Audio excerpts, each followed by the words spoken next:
Start.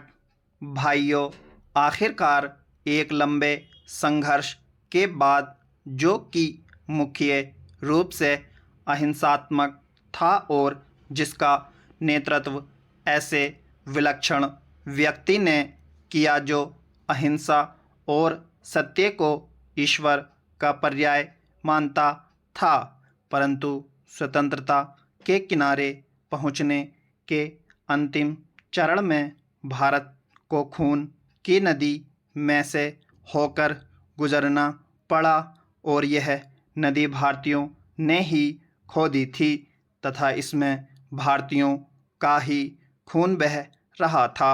अभूतपूर्व पैमाने पर लोगों का निष्क्रमण हुआ। पुरुषों, स्त्रियों, बच्चों, बूढ़ों, बीमारों समेत 1 करोड़ व्यक्ति जिनके शरीरों से खून चूकर भारत की भूमि तक को रंग रहा था, भारत के एक ओर से दूसरी ओर गए। उन्होंने अपने पीछे न केवल मकान और ज़मीनें छोड़ी, बल्कि अपने घर के व्यक्तियों के मृत शरीर भी छोड़े। स्वतंत्र भारत के किनारे तक पहुंचने के लिए देश को यह मूल्य चुकाना पड़ा और वह 2 प्रभुता संपन्न राष्ट्रों भारत और पाकिस्तान में विभाजित हो गया। यह 15 अगस्त 1947 की बात है। कांग्रेस ने, जो वास्तविक रूप से 1885 से भारत की राष्ट्रीयवादी थी, हमेशा भारत की एक राजनीतिक इकाई के रूप में संकल्पना की थी। कांग्रेस को अंत में भारत का विभाजन स्वीकार करना पड़ा।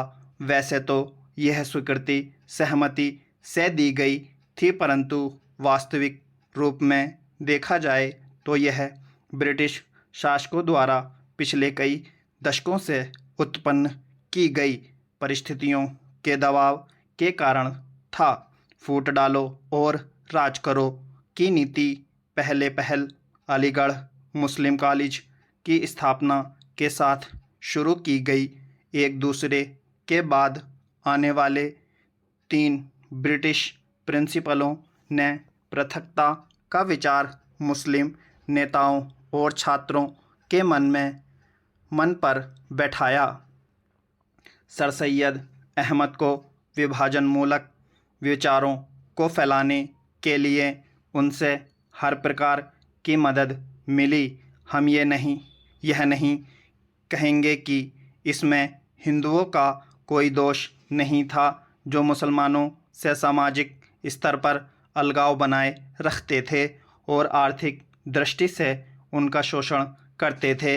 अलीगढ़ कॉलेज के अधिकारियों को अपने उद्देश्य की पूर्ति के लिए उपजाऊ भूमि मिली। यह सब कुछ पिछली शताब्दी के अंतिम वर्षों में हुआ।